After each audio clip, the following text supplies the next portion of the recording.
Alléluia. Et de mon côté, même les ténèbres n'ont plus aucun pouvoir sur moi, car la clé de l'amour, c'est mon maître qui la tient. Quand il me tient la main, nous pensons droit dans l'armée de l'ennemi. Et le grand Goliath, il se croyait grand, se retrouve par terre. Lui seul me suffit, lui seul est tout pour moi. Quand je ne sais comment dire, alléluia, je me mets à chanter. L'Éternel est bon, l'Éternel est bon, bon, bon, l'Éternel est bon, il est bon pour moi. Ah, l'Éternel est bon, l'Éternel est bon, bon, bon. Shalom, shalom, que le Seigneur soit encore béni ce matin. Nous sommes encore dans la joie, dans la reconnaissance de sa sainte présence.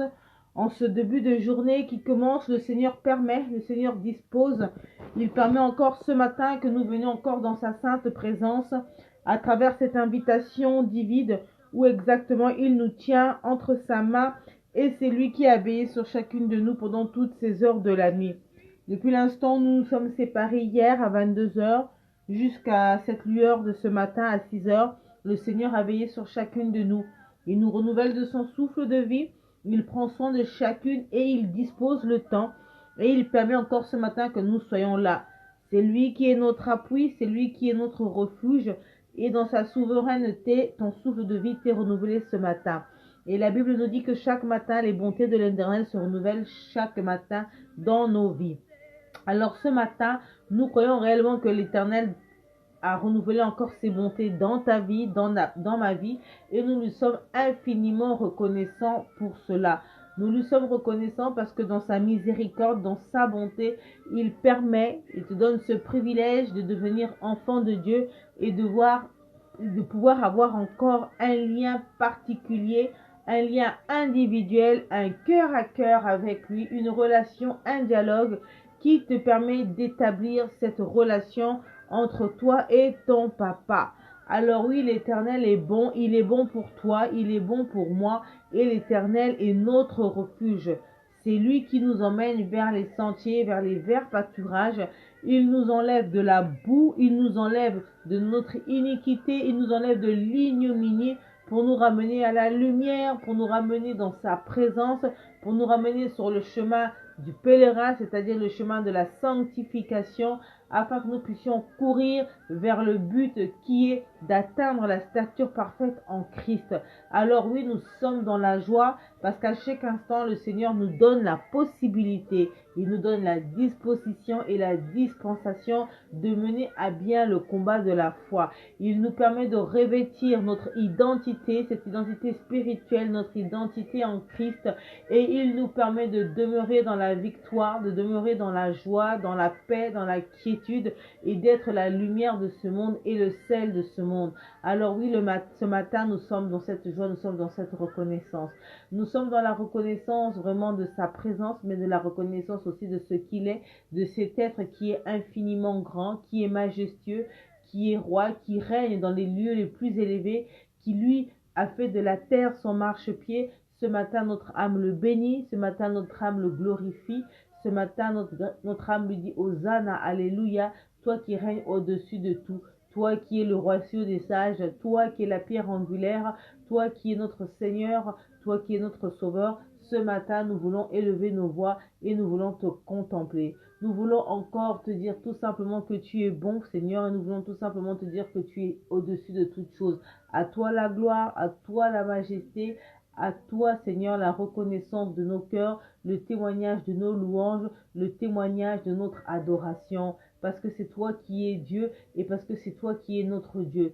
C'est toi qui nous as créés à ton image, à ta ressemblance, et tu permets que je puisse être consciente réellement de cette situation, être consciente d'avoir ce privilège de demeurer dans la grande famille des saints. Alors oui, Seigneur, ce matin, je suis encore dans cette joie. Oui, ce matin, je suis encore dans cette reconnaissance de ta présence dans mon existence, dans ma vie, parce que je sais que c'est toi qui portes ma vie entre tes mains et c'est toi qui es le gardien de mon âme. Alors oui, Seigneur, je veux te rendre grâce. Et oui, Seigneur, ce matin, je veux te dire merci. À toi la gloire, à toi la louange pour tout ce que tu fais dans mon existence. Seigneur, ce matin, nous voulons encore venir à toi et nous voulons te présenter encore l'état de nos cœurs. Seigneur, en cette matinée qui débute, Seigneur, nous voulons faire appel à l'œuvre salvatrice. Cette œuvre qui plaide pour nous depuis près de 2000 ans, que ce matin, cette œuvre vienne encore plaider notre cause et que ce matin, cette œuvre vienne nous laver, que ce matin, cette œuvre vienne nous purifier, que ce matin, cette œuvre vienne effacer les condamnations, les ordonnances, les transcriptions qui nous condamnaient. Parce que la Bible nous dit qu'à Golgotha, tu as tout aboli pour chacun de nous, Père éternel.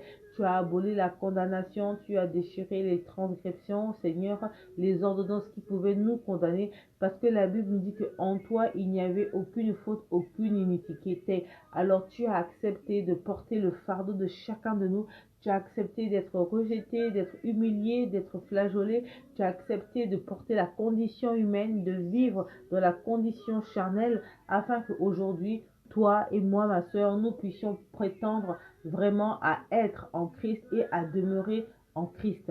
Alors oui, Seigneur, ce matin, nous sommes encore dans cette joie de cette œuvre salvatrice qui a porté la malédiction de l'humanité afin que nous puissions devenir des bénédictions. Alors oui, Seigneur, ce matin, je suis dans la joie parce que je sais qu'en Christ, je suis une femme libérée. En Christ, nous sommes des êtres libérés. En Christ, Seigneur, nous sommes plus sous le joug de l'esclavage, mais sommes dans la liberté de notre Seigneur Jésus-Christ qui lui nous donne la force, l'autorité, le pouvoir, la puissance de marcher sur les scorpions, sur les dominations, sur les autorités et les principautés et les œuvres du monde des ténèbres. Alors oui, Seigneur, ce matin, nous proclamons dans notre vie réellement la sainteté. Nous proclamons, Père éternel, la sainteté dans nos cœurs, dans notre âme, dans notre esprit, parce que nous savons que par le sang de l'agneau, le sang qui a coulé à 2000 ans, nous avons été justifiés. Et ce matin, nous croyons réellement qu'en Jésus-Christ, nous sommes justifiés. Nous croyons réellement que nous n'avons plus de condamnation et que nous sommes plus blancs que neige. Alors Seigneur, à cet instant, que ton sang coule encore dans nos vies, que ton sang nous lave, que ton sang nous justifie. Seigneur, en ce 21e jour de réunion, d'intercession, de prière, de temps de louange, d'adoration, des temps où nous rentrons en connexion avec toi. Nous croyons réellement que tu es en train de nous transformer. Nous croyons réellement que tu es en train de nous changer. Nous croyons réellement que tu es en train de nous façonner. Alors oui, Seigneur, mon âme te bénit encore ce matin. Mon âme te glorifie encore ce matin. Et mon âme t'exalte encore ce matin. Parce que ton sang est en train de me justifier. Ton sang est en train de déraciner tout ce qui est ténèbres dans ma vie. Ton sang est en train de nous purifier. Ton sang est en train de fortifier une personne ce matin. Ton sang nous lave, Seigneur, et ton sang nous rend plus blanc que neige. Ton sang nous rend plus blanc que neige. Et ce matin, Seigneur, nous sommes des parfums de bonne odeur. Nous sommes des personnes agréables à tes yeux. Alors oui, Seigneur, nous sommes dans la joie. Nous sommes dans la proclamation. Et Seigneur, nous voulons revêtir, Seigneur, les armes que toi tu as mis à notre disposition afin de marcher, Seigneur, par la foi, afin de marcher, Seigneur, dans la contemplation de ta parole, afin de marcher dans la réalisation, dans les préceptes de ta parole, de demeurer dans l'accomplissement, de demeurer dans l'aboutissement au nom de Jésus-Christ. Alors oui, Seigneur, ce matin, nous sommes dans la joie. Ce matin, nous sommes réellement dans cette reconnaissance de ton sang qui a coulé. Voilà pourquoi, Seigneur, ce matin, nous voulons encore solliciter la plénitude de l'Esprit. Nous voulons dire bonjour, Esprit de Dieu. Bonjour, Rédempteur. Bonjour, l'ami fidèle. Bonjour, le consolateur. Bonjour, l'admirable conseiller. Parce que nous savons que c'est toi qui demeures en chacun de nous. Et nous savons que tu es en nous. Et nous voulons te dire merci pour cela. Pour cela, Seigneur, nous voulons t'adorer. Nous voulons te glorifier. Et nous voulons dire, Saint-Esprit, prends la première place dans notre vie. Manifeste-toi encore avec puissance, agis encore dans notre existence, parce que nous avons encore besoin de toi. Saint-Esprit, nous avons besoin de ton feu, nous avons besoin que tu nous renouvelles, nous avons besoin que toi seul tu viennes agir en nous. Nous avons besoin, Père éternel, que tu nous donnes cette force, que tu nous donnes ce courage de pouvoir demeurer tes enfants. Apprends-nous à marcher dans ta volonté, apprends-nous à marcher dans tes préceptes, apprends-nous à grandir avec toi, apprends-nous à porter, Père éternel, notre identité, d'avoir, Père éternel, vraiment cette conscience de l'identité que nous avons en Christ. Voilà pourquoi, Seigneur, nous avons besoin de toi. Que toi seul tu viennes encore et que toi seul tu viennes encore agir. Saint-Esprit, ta présence en nous, ta puissance en nous, la force, viens fortifier nos cœurs, viens fortifier mon âme, viens fortifier mon esprit, afin que je puisse tenir ferme dans ma marche chrétienne, afin que, Père éternel, que mon esprit grandisse et que ma chair se taise, Seigneur, afin que je puisse devenir cette femme d'esprit, que je puisse devenir cette femme qui va marcher, Seigneur, dans les hauteurs, qui va marcher dans les profondeurs et qui va voler comme un aigle, afin de demeurer, Seigneur, dans ta maison, que je puisse moi aussi, Père éternel, marcher, Seigneur, avec victoire, avec brio, Seigneur, à marcher, à contempler ton nom, à être, Seigneur, un sacerdoce royal. Alors oui, Seigneur, ta présence encore en chacun de nous ce matin et que toi seul, tu nous donnes cette capacité. Seigneur, nous voulons encore te rendre grâce pour cela. Alléluia, mes bien-aimés. Que le Seigneur vous bénisse. À cet instant, si vous êtes là, si vous m'écoutez, faites-moi des petits coucous. Faites-moi des petits coucous, faites-moi des petits cœurs. Parce que ce matin, le Seigneur me met à cœur encore une fois de plus de pouvoir rentrer encore toujours dans une autre dimension de notre relation personnelle avec lui, à travers ce cœur à cœur, à travers ce rendez-vous que nous avons et à travers ces temps de prière que nous avons. Parce que comme nous vous l'a dit, la prière c'est un état d'esprit. La prière c'est un dialogue et dans un dialogue, le dialogue se fait à deux. C'est-à-dire qu'il y a le côté où toi tu parles à Dieu, mais aussi le côté où Dieu parle. Et Dieu parle toujours d'une manière ou d'une autre, tantôt d'une manière, tantôt d'une autre. Dieu peut te parler de voix audible, où toi-même tu peux entendre le son de sa voix. Dieu peut te parler et Dieu te parle régulièrement à travers les saintes écritures, donc à travers la parole de Dieu. Dieu peut te parler aussi en fonction des circonstances. Dieu peut te parler en fonction des situations qu'il y a autour de toi par rapport aux événements de la vie. Si tu es sensible à l'esprit, tu es à l'écoute à l'esprit, Dieu peut te parler de cette façon et Dieu peut te parler aussi à travers les instruments qu'il a mis à disposition pour pouvoir t'enseigner ou pour pouvoir t'apporter une connaissance supplémentaire. Et aujourd'hui, ce matin, le Seigneur utilise tout simplement ce canal. Il utilise déjà la plateforme générationnelle qu'il a mis à disposition pour toi, pour moi, à travers cette orientation de tout le mois de décembre où il veut vraiment avoir une connexion particulière et individuelle avec toi afin de te donner cette force, afin de pouvoir t'outiller, afin de semer en toi, vraiment une nouvelle semence qui va te donner la force, qui va te donner la capacité nécessaire de pouvoir faire face à l'année 2021 qui est en train d'arriver. Voilà pourquoi le Seigneur veut vraiment que pendant ce dernier temps qui reste, et il nous reste pratiquement une semaine, le Seigneur a voulu que pendant tout ce mois de décembre, que nous puissions avoir un moment particulier, individuel, qui te permette de rentrer en introspection personnelle avec le Seigneur, de faire un état des lieux de ta situation spirituelle, de faire un état des lieux à 360 degrés, donc de regarder comment dans ta marche et comment dans ta relation avec le Seigneur, cela avance, que ce soit au niveau de ton corps, au niveau de ton cœur et au niveau de ton âme. Et le Seigneur veut pendant ce mois que tu puisses réellement demeurer dans cet état. Et la direction qu'il nous a demandé, la direction qu'il nous a octroyée, c'est la prière et le pardon. Voilà pourquoi nous sommes en train de parler énormément de prière. Voilà pourquoi je vous donne des éléments pour que quand vous allez prier, que vous puissiez les transcrire, que vous arriviez à les remettre dans la prière. C'est important. Lorsque vous faites une prière, lorsque vous parlez à Dieu, vous devez vous appuyer des saintes écritures parce que c'est ainsi que la prière va porter des fruits. Il y a des prières qui n'avancent pas, il y a des prières qui qui n'apporte pas effet, parce que lorsque vous priez, quand vous priez, vous ne rappelez pas la véracité ou la vérité qui est liée à la condition pour laquelle vous aviez besoin. Vous allez dire, Seigneur, je t'aime, c'est très bien, il faut le faire.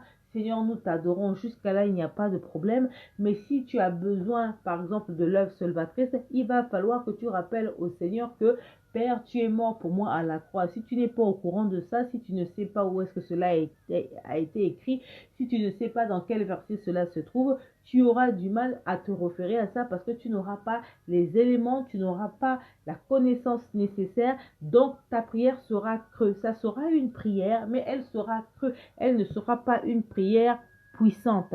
Nous avons parlé de la notion de violence et nous avons défini ce que c'était que la violence. Quand on te parle de la violence, c'est pas une violence physique, mais c'est une violence spirituelle, intérieure. Et pour tenir ferme, pour avoir une foi qui est enracinée sur le rocher des âges, ce n'est qu'à travers les activités spirituelles, à travers le comportement, les attitudes que nous menons au quotidien dans notre vie et surtout dans notre relation. Donc, il est important de savoir exactement où est-ce qu'on en est à ce niveau-là et surtout de grandir dans notre marche avec le Seigneur.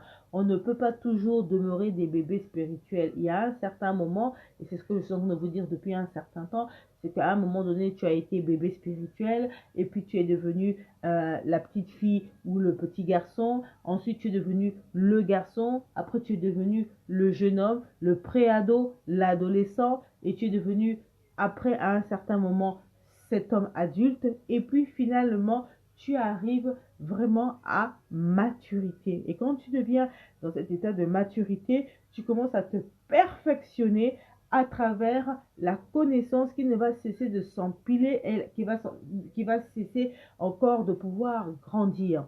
Donc, aujourd'hui, je vais vous parler donc de comment grandir dans sa communion avec le Seigneur. Ça, c'est important. Dernièrement, on a parlé de comment évoluer, comment avoir la prise de conscience de son identité en Christ, mais là, comment grandir dans sa communion avec Dieu.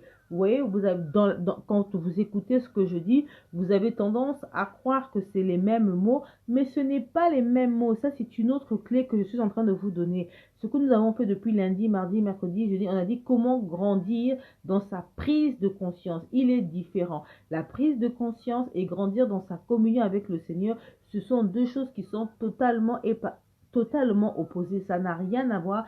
Ce n'est absolument pas la même chose. La prise de conscience, c'est de prendre conscience de qui on est, de son identité, de la relation qu'on a avec le Seigneur. Alors que là, c'est la communion. La communion, c'est quoi?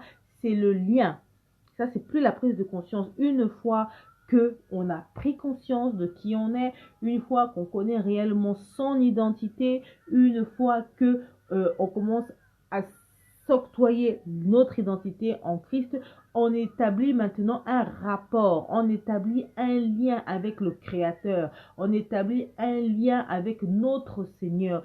Et c'est ce lien-là qu'il va falloir faire grandir pour pouvoir grandir dans notre marche spirituelle. C'est à travers ce lien-là que nous allons mettre en œuvre, que nous allons mettre en place notre identité. Donc, ce sont deux choses qui sont totalement opposés, mais qui finalement vont se joindre sur la durée. Donc, tu as ton identité, tu as ta relation avec le Seigneur, et dans la relation que tu as avec le Seigneur, tu vas utiliser maintenant l'identité parce que tu as la prise de conscience de qui tu es, et c'est dans cette identité que tu vas établir ta communion, que tu vas établir ton appartenance à Dieu. Et ça, c'est important de pouvoir le faire. C'est important qu'en tant qu'enfant de Dieu, que nous puissions avoir une communion avec lui, c'est-à-dire un culte avec lui, avoir un moment où tu prends le temps de parler à ton Créateur, où tu vas établir un lien, une relation avec lui. Par exemple, tous les jours, tu sais que tu dois prier et cela se fait individuellement. Il faut avoir une vie disciplinée dans ta communion avec le Seigneur. Alors effectivement, tu pourras lire des tonnes de livres, tu pourras lire... si tu appartiens à une église, le pasteur pourra te donner des processus pour pouvoir le faire, peu importe, mais à un certain moment, c'est à toi d'établir ton rituel, ce qu'on appelle un rituel. C'est à toi d'établir ton rituel avec le Seigneur. Et chacun de nous doit avoir son rituel avec le Seigneur. Donc, à un certain moment donné, quand tu te réveilles, à quel moment? Il y a des personnes qui vont te dire, eux, c'est à 1 h du matin, à 2 h, à 3 h, à 4 h. Le Seigneur ne va pas te punir ou ne va pas te flageoler parce que toi, tu pries à 8 h, l'autre prie à 5 h. Non, c'est en fonction de comment toi, ce que toi tu es capable de faire. Et bien évidemment, au fur et à mesure que tu établiras une relation avec lui, il y aura des moments où il n'y aura pas de silence, le Seigneur va adhérer à ce que tu fais, et il y aura des moments où le Seigneur viendra te donner une orientation. Il y aura des moments où le Seigneur te dira, ma fille, là je veux que tu jeûnes, ma fille, là je veux que tu fasses ça, parce que tu seras à l'écoute du Saint-Esprit.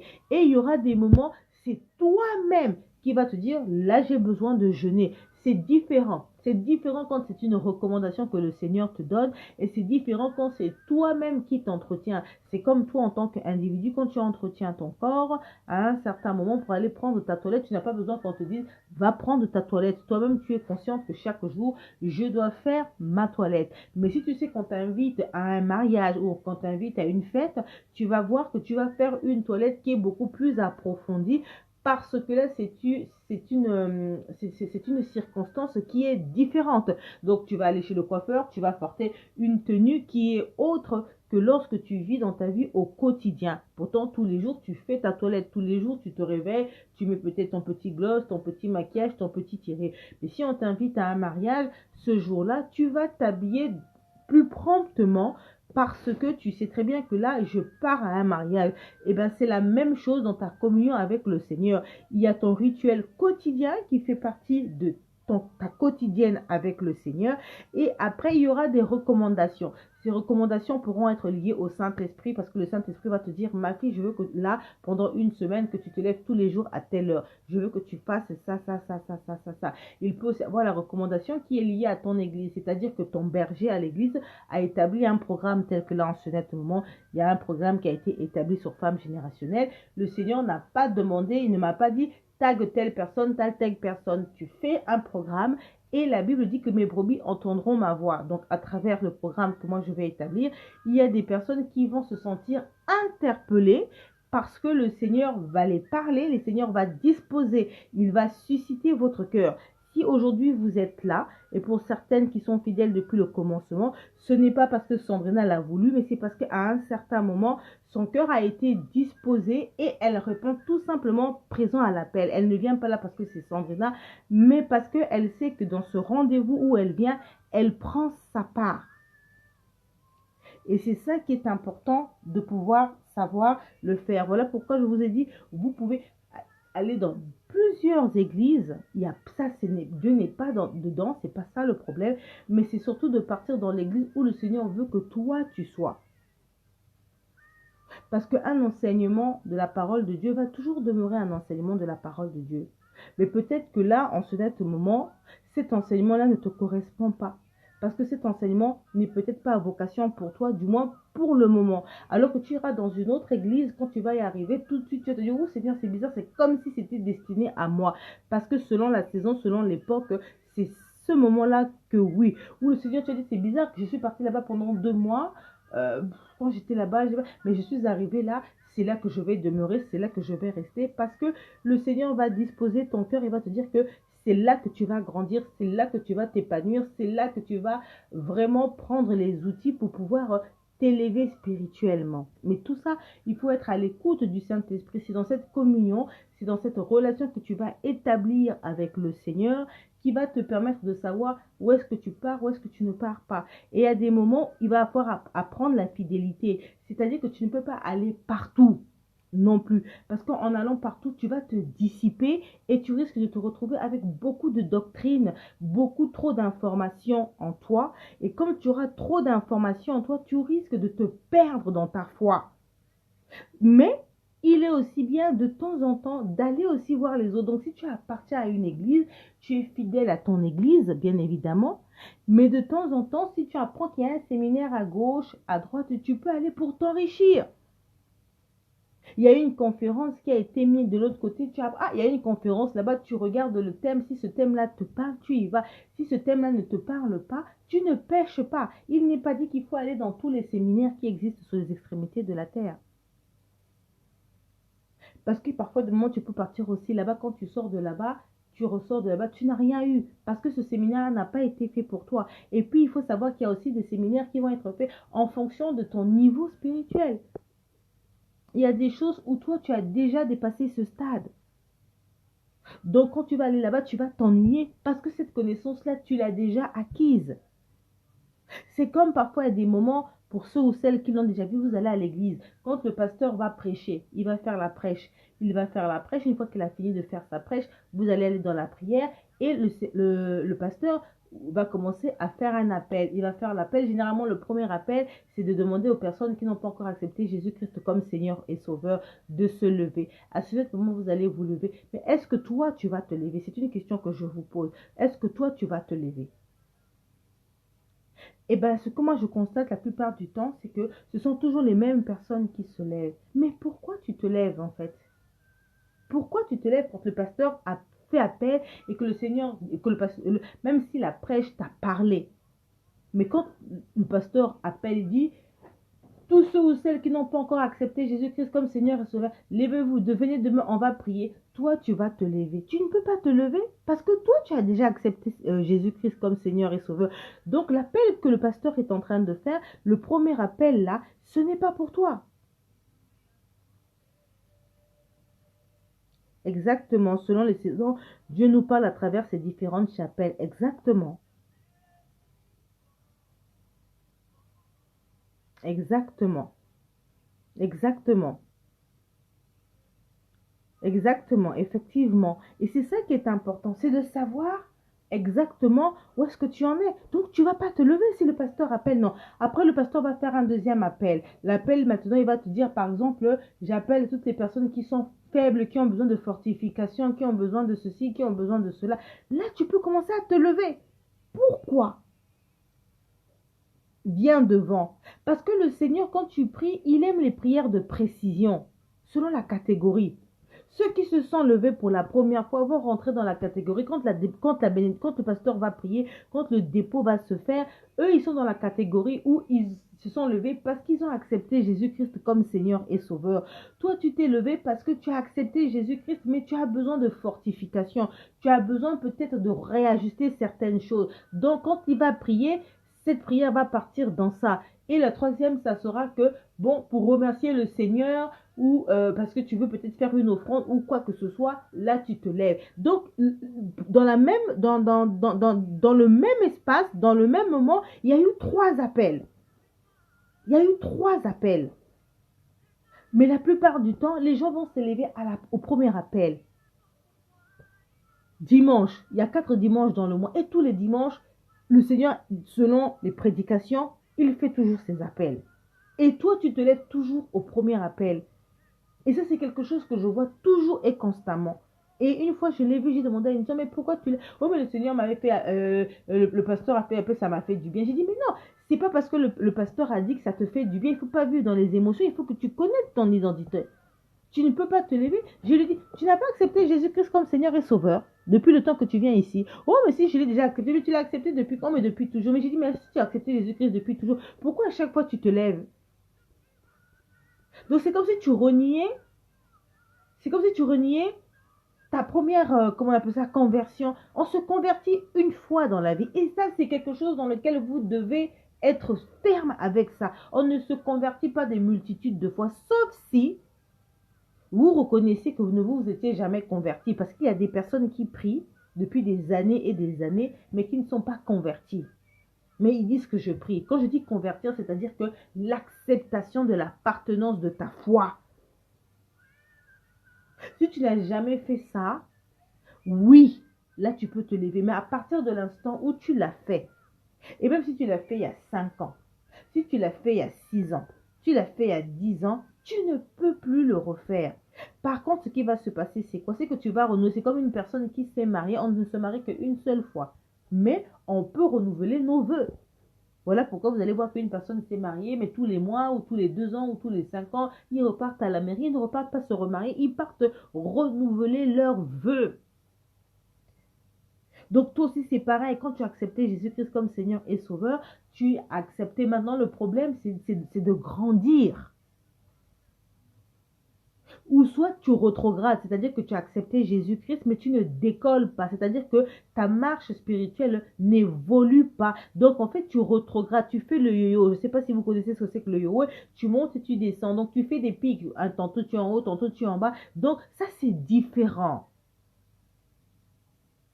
Mais tu ne peux pas, chaque fois qu'un pasteur parle, chaque fois qu'un pasteur te dit quelque chose, te voici debout, te voici parti, te voici te lever à chaque fois, à chaque fois, à chaque fois. Ça veut dire que là, encore une fois de plus, tu ne connais pas ton identité.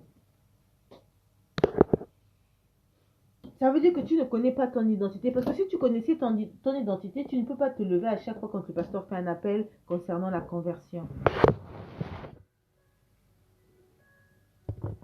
Voilà pourquoi il faut bien écouter quand on fait des appels à l'église. Il faut écouter le pourquoi. Le premier appel, même si tu as senti que c'était bien pour toi, ne te lève pas par effet de mode. Parce que sinon, tu ne vas pas te l'imprégner. Il y a des choses qui ne sont plus pour toi. Même quand tu pries, il ne faut pas avoir peur. Il ne faut pas avoir le syndrome de l'imposteur en te disant non. Il faut que tu pries avec détermination de la parole de Dieu. C'est-à-dire que cette connaissance ne doit pas rester seulement dans l'état, dans l'intellect, mais il doit rester dans ton cœur. Si tu sais que, je vous ai pris des exemples de la vie quotidienne, si tu sais que tu es la fille d'un tel, est-ce que tu peux douter de ça? Tu ne doutes pas de qui tu es? Si tu sais que 1 plus 1 est égal à 2, est-ce que tu peux douter de ça? Non. Donc, quel que soit ce qu'une personne pourra venir te dire, tu ne vas jamais douter de ça. Par contre, si tu ne sais pas qui tu es, effectivement, tu vas vaciller parce que tu ne sais pas. Donc, à un certain moment donné, même quand vous priez, il faut déclarer. Il faut déclarer. Il faut déclarer. Et pour déclarer, il faut avoir la connaissance. Il faut avoir la maîtrise de la parole de Dieu. Parce que le Seigneur aime la précision. Même quand vous vous battez, vous vous combattez spirituellement, il y a des moments quand vous envoyez des flèches au diable, mais le diable, en fait, ça le frôle seulement. Donc ça le frôle, et puis il fait « Ah !» et puis parce que vous n'êtes pas précis. Nous avons un Dieu de précision. Donc, à chaque fois que vous priez, à chaque fois que il faut vraiment aller dans la précision des choses. Il ne faut pas prier dans l'anarchie. Il ne faut pas faire les choses dans l'anarchie comme ça. Parce que si vous faites les choses dans l'anarchie, vous n'allez jamais réussir à faire tomber les forteresses de vos vies. Pour faire tomber les forteresses de vos vies, il faut savoir. Si cette semaine, si je veux prier que pour le pardon, donc ça sera le pardon.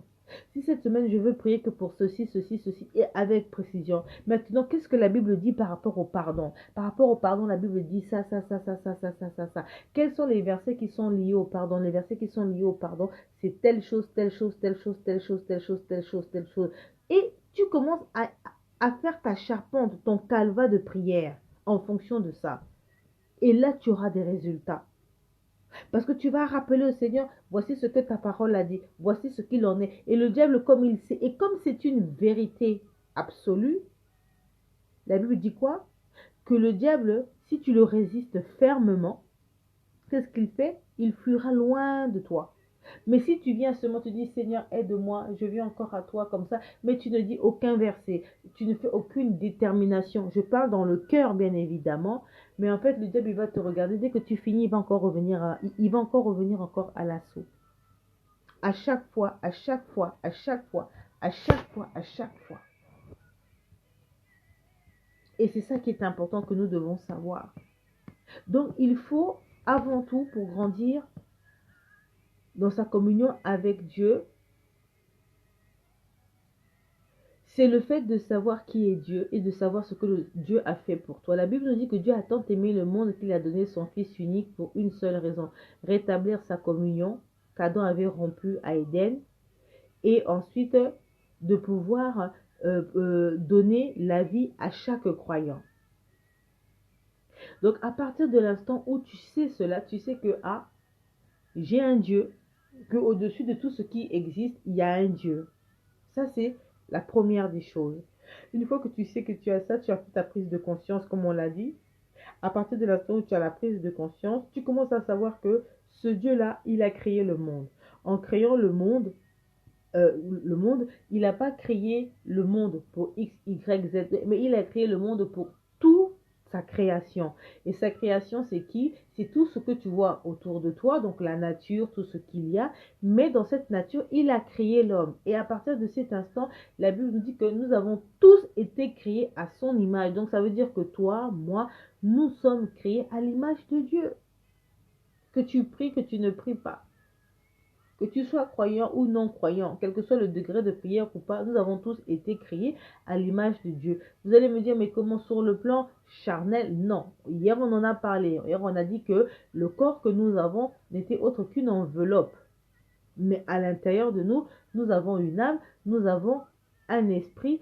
Et c'est dans cet état-là, dans cette condition, que le Seigneur nous a créés. Parce que Dieu est esprit. Et Dieu est dans l'éternité. Dieu s'émouve. Il est omniprésent, omnipotent, il est omniscient. Or que nous sommes quantifiés dans le temps. Dieu n'est pas quantifié dans le temps. Dieu est dans l'éternité. Il est alpha, il est oméga. C'est-à-dire, il est le commencement et la fin de toute chose. Maintenant, toi, ta vie va s'évertuer entre l'alpha et l'oméga de Dieu. C'est-à-dire le temps. Donc, le calendrier.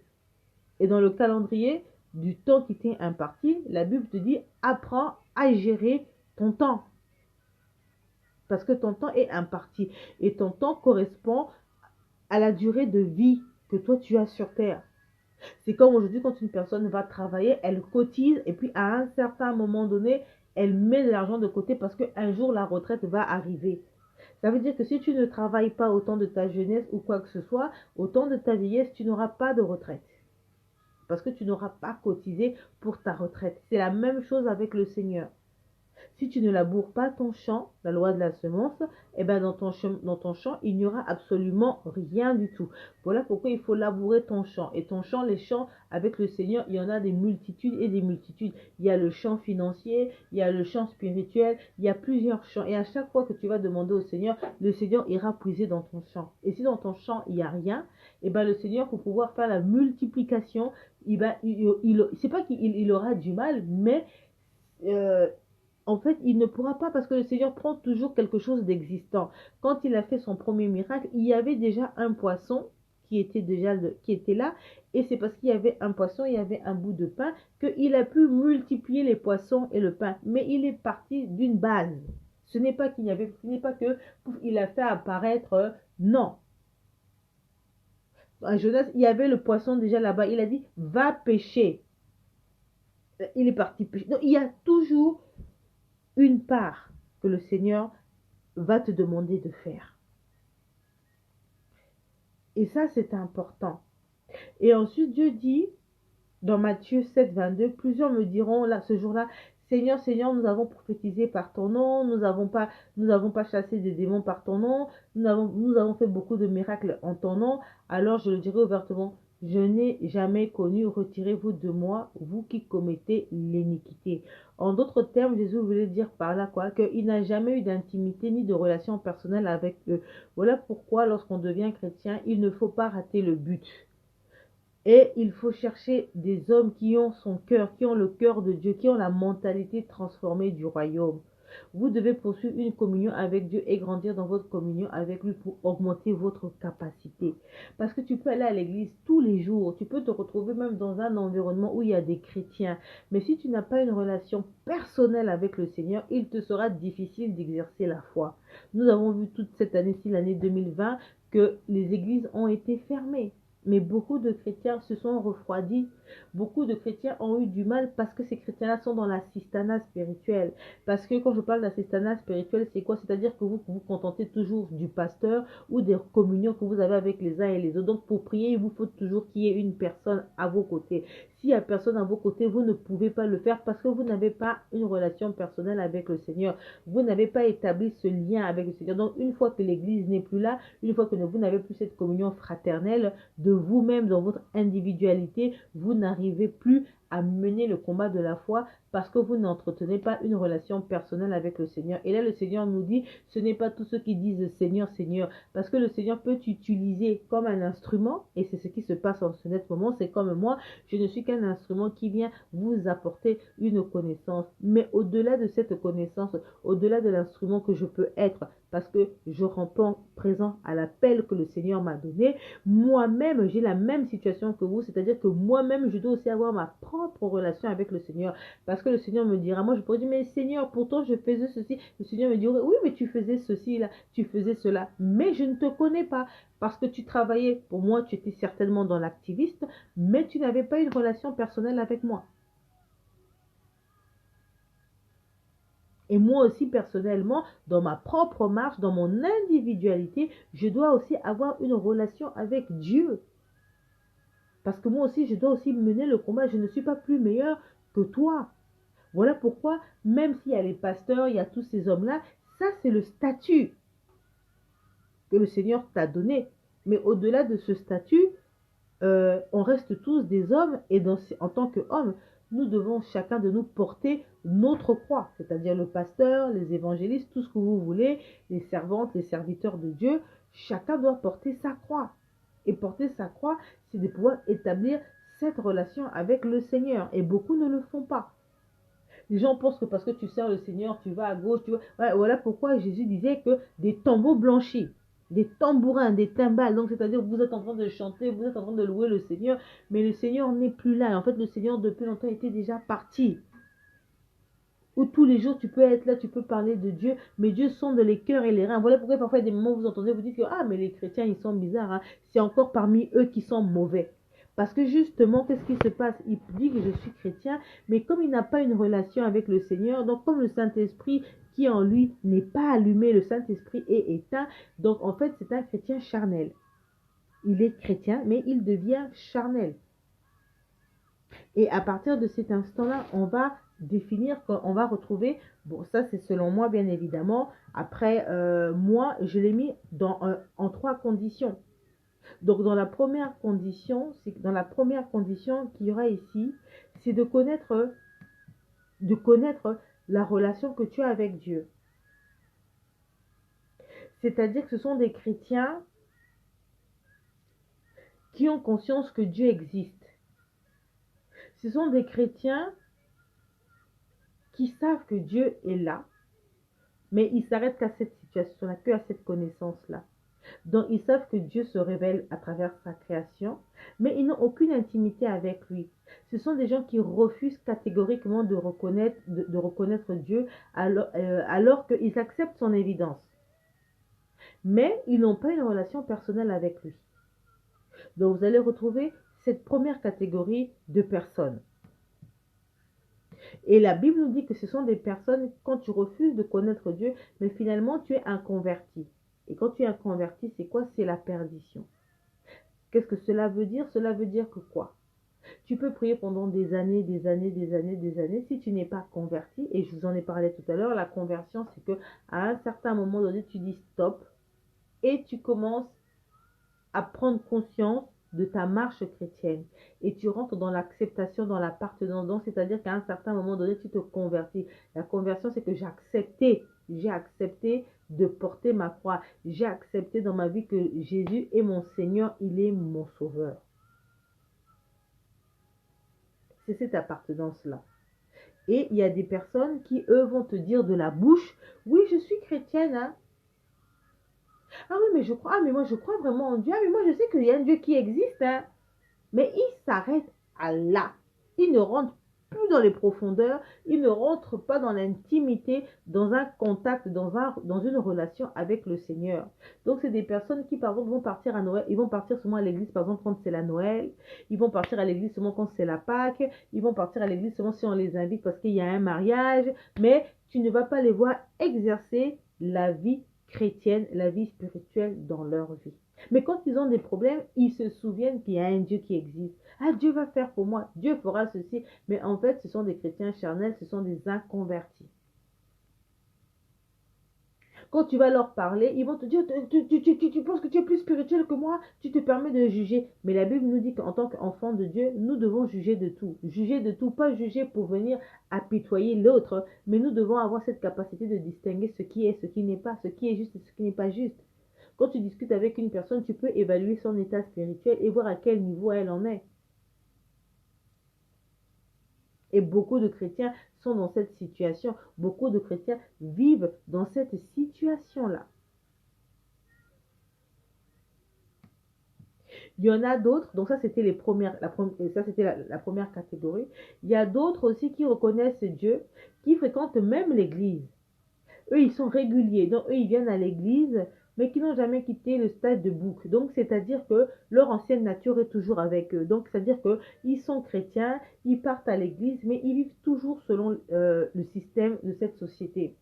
Donc, en fait, ils sont toujours des boucs. Au lieu de devenir des brebis, au lieu d'être dans la transformation, dans la régénérescence, dans le renouveau, ils restent toujours comme des boucs. Donc, toujours à l'état sauvage. Donc, à leur état de passé. Mais pourtant, ils sont à l'église. Parfois, ils sont même dans les activités de l'église. Parfois, ils sont même là parmi nous, des agneaux déguisés. Donc, on les voit ici, des agneaux, ils sont là, ils prient, ils connaissent même les versets. Donc, c'est-à-dire, c'est comme des pharisiens. Ils connaissent même les versets par cœur. Et généralement, ce sont des personnes qui sont rigides avec vous. Qui vous font porter même encore le fardeau, encore plus spirituellement. Et la Bible dit quoi? Dans Jacques 4, adultère que vous êtes. Ne savez-vous pas que l'amour du monde est inimitié contre Dieu?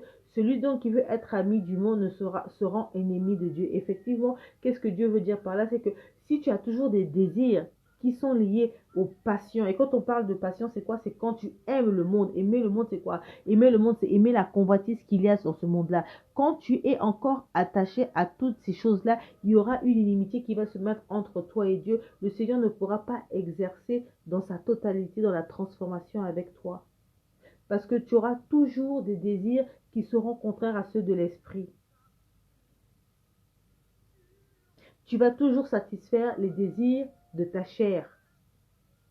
Tu vas te mettre en colère facilement, tu vas commettre l'adultère facilement. Et quand je parle d'adultère, je ne parle pas seulement d'adultère d'un homme. L'adultère sous toutes ses formes, c'est-à-dire que tu ne seras pas une personne fidèle, pas une personne loyale, pas une personne équitable. Ça, c'est important de le savoir. C'est très, très, très, très important de savoir ces choses-là.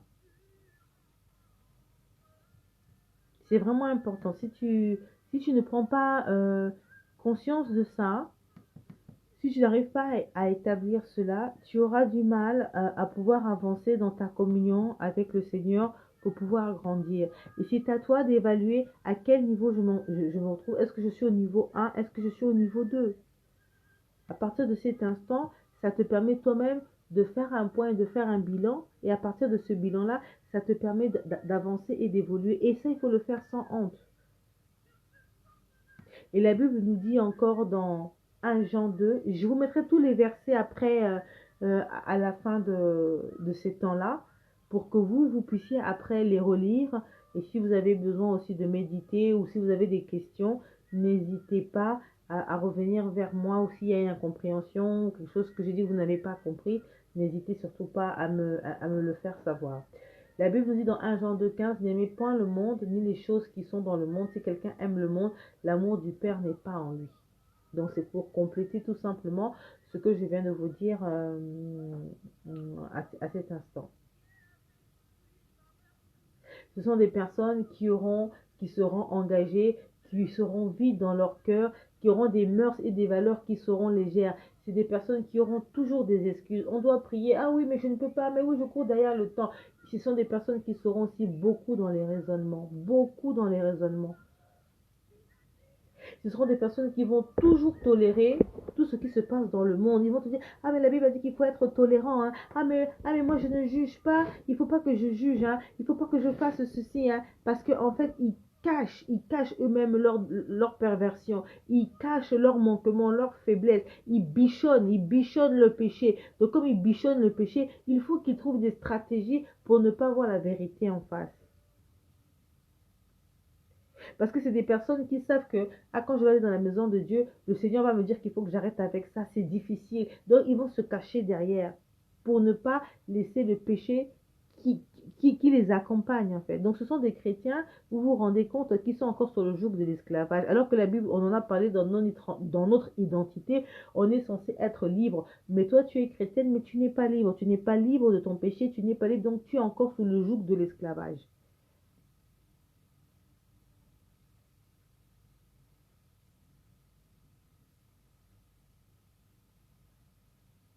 Et après, ensuite, il y a encore une autre catégorie de chrétiens.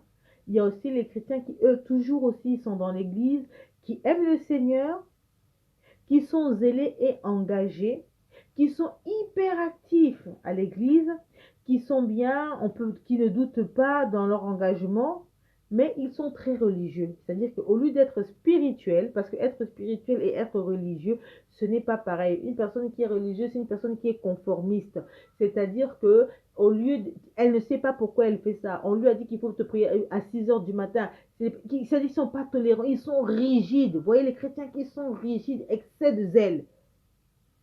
Excès de zèle, parce que quand il y a un excès de zèle, le zèle devient aussi amer. Dès que tu vois ce chrétien, le chrétien est lourd. Tu vas voir une soeur, elle met des soutanes jusqu'ici. Oh non, non, non, on ne doit pas me voir comme ça, il faut tout cacher, il faut faire. C'est-à-dire qu'à un moment donné, ce sont des chrétiens qui vont devenir l'opium d'un peuple. C'est-à-dire que tous les jours, il est là à l'église, il prie, il prie, il prie, mais derrière, il ne travaille pas, il ne fait absolument rien.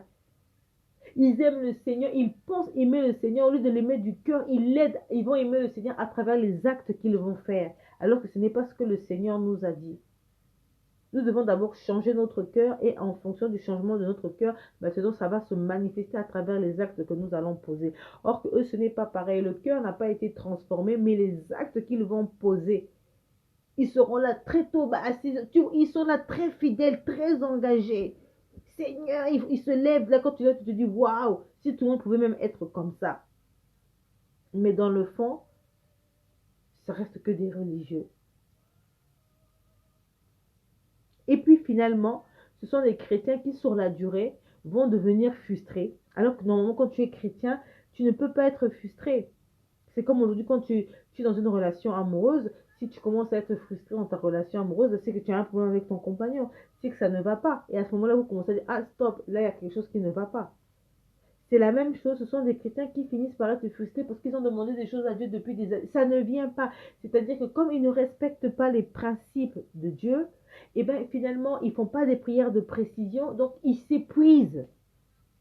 Et comme ils s'épuisent, ils deviennent blessés et ils deviennent aigris, mais ils sont dans la maison du Seigneur. Et puis petit à petit, ils perdent la foi. Parce qu'ils n'ont pas une communion personnelle et suffisante avec Dieu pour leur maintenir la Zoé, la vérité. Ils connaissent la parole de Dieu. Mais, dans le fond, le fait qu'ils connaissent tout ce qui est lié à la parole de Dieu, ils vont porter vraiment un manteau, mais ce manteau-là va venir cacher leur nudité qui est très pauvre. Parce que de l'intérieur, il n'y a rien du tout.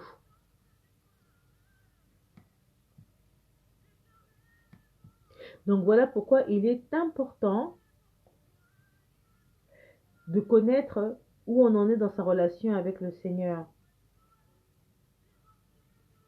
Pour servir le Seigneur, il est important de savoir qui tu es, de savoir à quel niveau tu en es et à quel niveau tu es en train de partir avec le Seigneur. C'est important.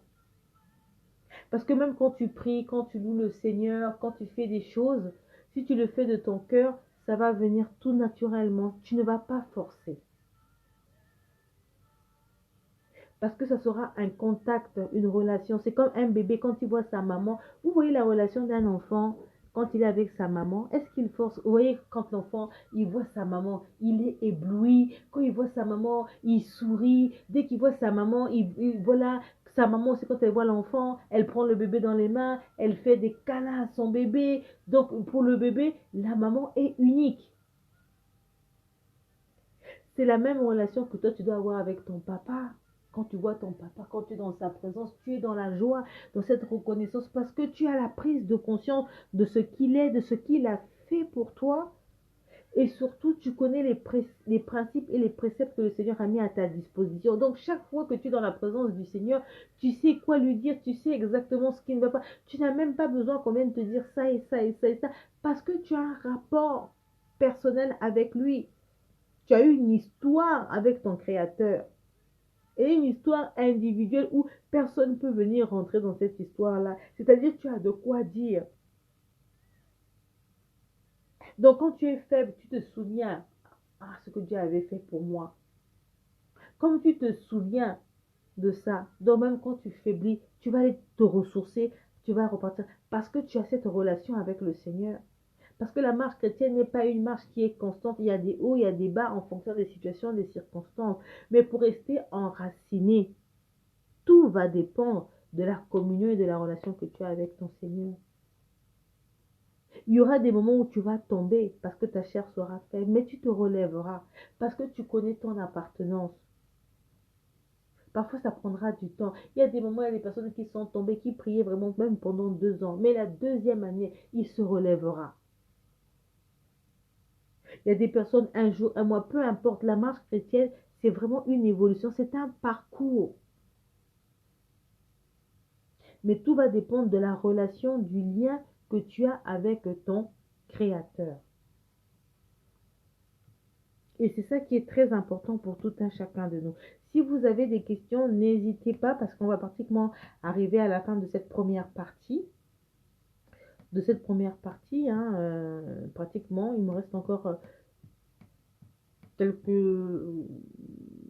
quelques éléments pour pouvoir clôturer ce petit temps d'exhortation et de prier et de remettre la journée et que cela puisse vous servir, que cela puisse tous nous servir dans notre avancement avec le Seigneur. Et ensuite, pour finir, il y aura vraiment des personnes. Amen, amen, merci beaucoup. Si vous êtes là, n'hésitez pas à me faire des petits coucous, à me faire des petits cœurs. Si vous avez des questions, n'hésitez pas. Si le Seigneur vous fait du bien, marquez-le aussi, que le Seigneur me fait du bien. Soyez participatifs à travers ce que nous sommes en train de dire, pour que nous puissions tous être fortifiés les unes vis-à-vis des autres. Et donc, pour terminer, donc, il y aura aussi ces chrétiens, et là les vrais, qui, eux, auront une réelle intimité avec Dieu. Ces personnes qui parleront quotidiennement et qui auront un accès facile avec le Créateur.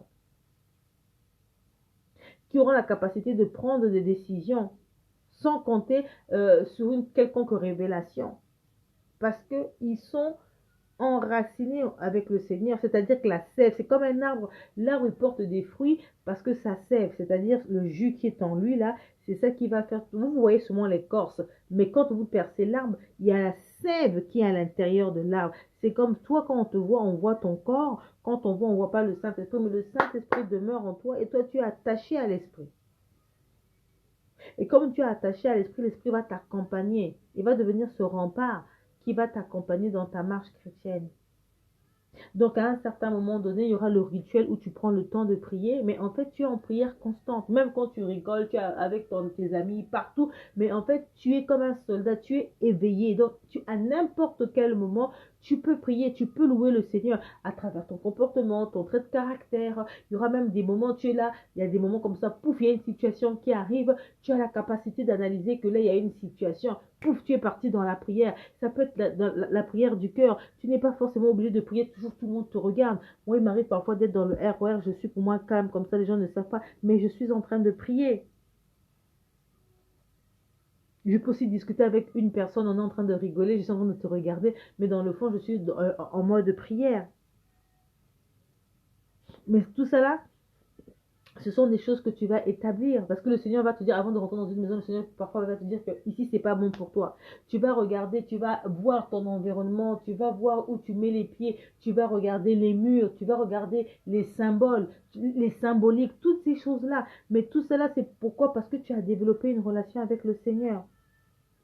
Et comme tu as développé, les gens parfois, à des moments, te prendront pour une parano. Ah, toi, tu exagères. Non, tu n'exagères pas, ma soeur. Non, non, non, non, non, non, non. C'est toi qui es dans le vrai. Parce que le Saint-Esprit parle. Il révèle. Il te montre les choses qui sont cachées. Là où les autres ont les yeux fermés, ont les bouchons dans les oreilles, le Seigneur va t'ouvrir les bouchons. Même quand tu regardes à la télévision, même quand tu regardes des films,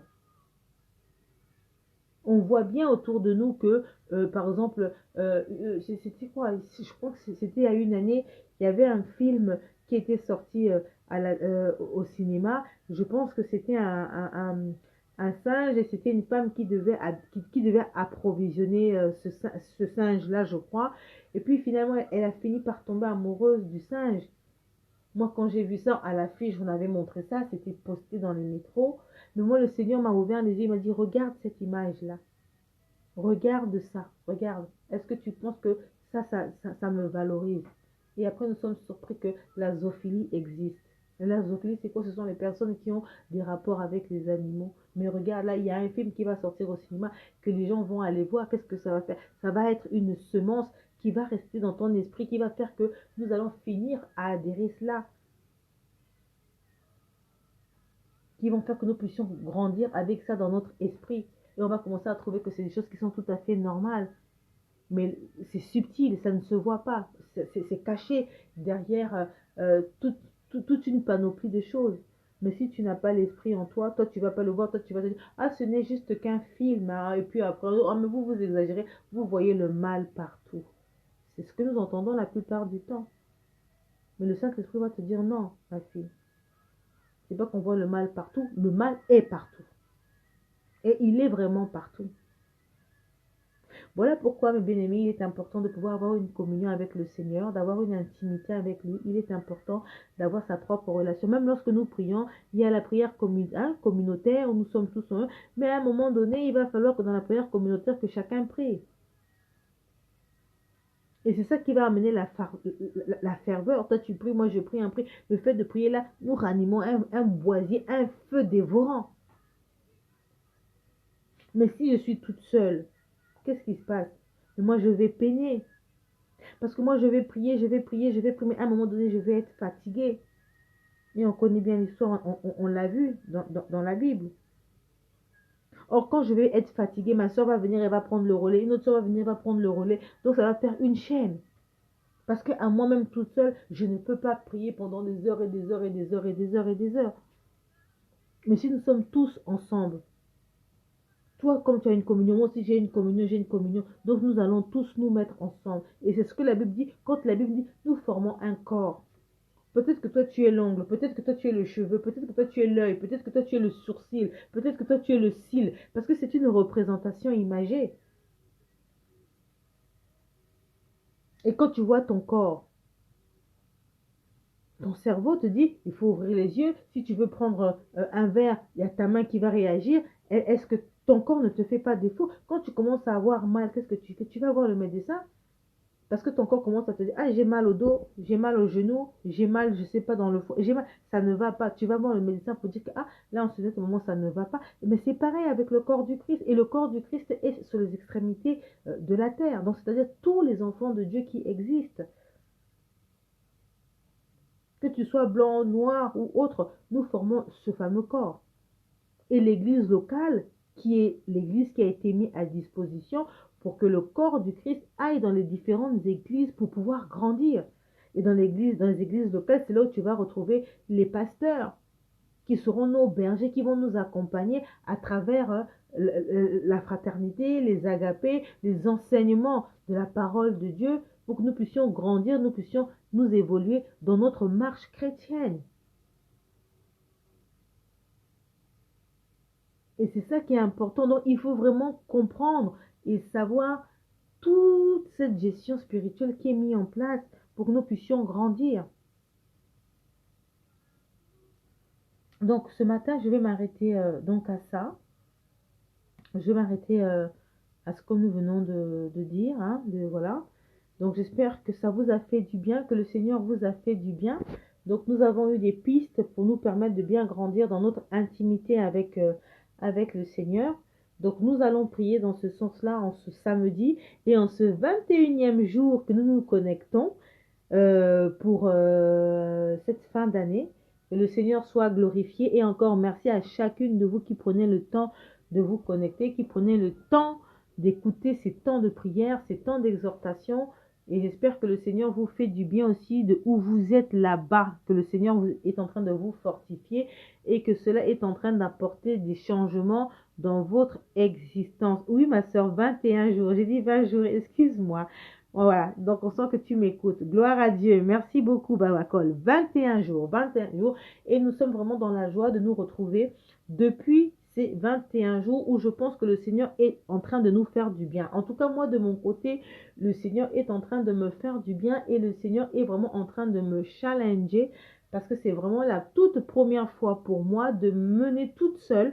Parce qu'au départ, je pensais que je devais le faire avec des frères, avec des sœurs et tout ça, et c'est ce qui était prévu.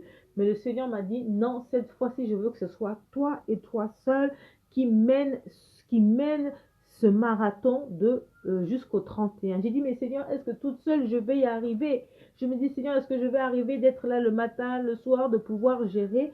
Et bien, le Seigneur m'a dit, il faut commencer. Et là, nous sommes à 21 jours. Et moi, je suis vraiment dans la joie par rapport à cela. Et je suis dans la joie lorsque je vous vois aussi. Et c'est là où je me dis, le Seigneur n'est jamais dans la quantité, le Seigneur est dans la qualité. Et c'est ça qui est important. On peut être 10 000 dans une église, mais parfois dans les 10 000, comme on vient de le démontrer, vous voyez bien qu'il y a une multitude de chrétiens. La première catégorie, deuxième catégorie. Ce matin, la question qui va se poser, dans quelle catégorie de chrétiens tu te retrouves? Est-ce que tu es dans la catégorie 1? Est-ce que tu es dans la catégorie 2? Est-ce que tu es dans la catégorie 3? Est-ce que tu es dans la catégorie 4? Et en fonction de la catégorie où tu te trouves, ne reste pas dans le jugement, ne reste pas dans la culpabilité, parce que ce n'est pas l'objectif. L'objectif ici, ce n'est pas de se sentir blasé, ce n'est pas de se sentir humilié, ce n'est pas de se sentir toisé, mais c'est de pouvoir grandir. Donc si tu sais que tu es dans la catégorie 1, il y a un travail à faire. Si tu es dans la catégorie 2, la catégorie 3, il y a un travail à faire pour repartir vers les verts pâturages, pour repartir dans le renouveau, pour reprendre le chemin, pour reprendre le courant de ta vie. Parce que la marche chrétienne n'est pas un fleuve tranquille. Quand tu prends connaissance et que tu fais un état de ta personne, change. Quand le Seigneur vient te parler, il vient te dire, ma fille, le chemin que tu prends n'est pas un bon chemin, change. C'est important. Tu vas peut-être pas changer du jour au lendemain, mais commence par un pas. Tu commences par un pas, l'Esprit de Dieu fera le reste. Si tu ne peux pas prier pendant 1 heure toute seule, parce que Dieu n'est pas là, Dieu ne t'a pas dit qu'il fallait prier pendant 1 heure, 2 heures, 3 heures, non. Parce que de toute façon, même si tu pries pendant 1 heure pour dire les mêmes choses, c'est pas nécessaire. Les gens qui prient pendant les 1 heure là, ils ont eu un parcours derrière. On ne s'est pas tous réveillés là, et puis on a tenu les 1 heure où on a fait les veillées de prière. C'est parce que nous avons commencé pas par pas. Nous aussi au départ aussi, on n'y arrivait pas. Nous aussi au départ aussi, on ne tenait pas. Et même encore aujourd'hui, il y a des moments aussi où parfois nous sommes aussi fatigués. Donc, c'est une condition. C'est comme une personne qui n'a pas fait de sport pendant des années. La première fois où elle ira courir, elle va avoir mal. Elle aura des courbatures partout. Le corps va lui dire, mais hey, qu'est-ce que tu m'as fait là?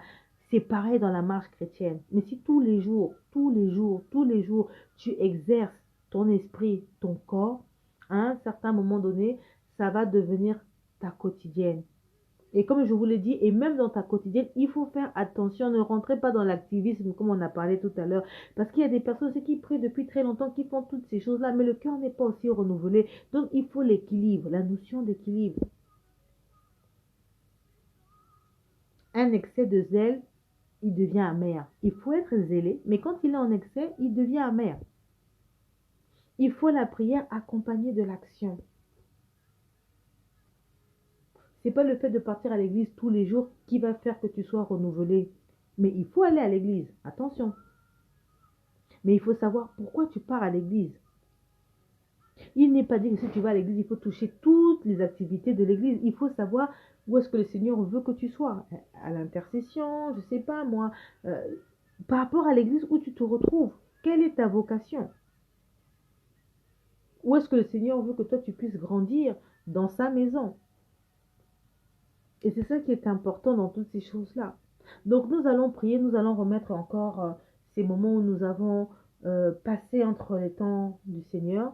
Ce que le Seigneur t'a fait, c'est à toi de prier. Moi, je vais juste orienter la prière, mais c'est à toi de faire ta prière par rapport à ce que tu as reçu, le dépôt de ce qui a été dit.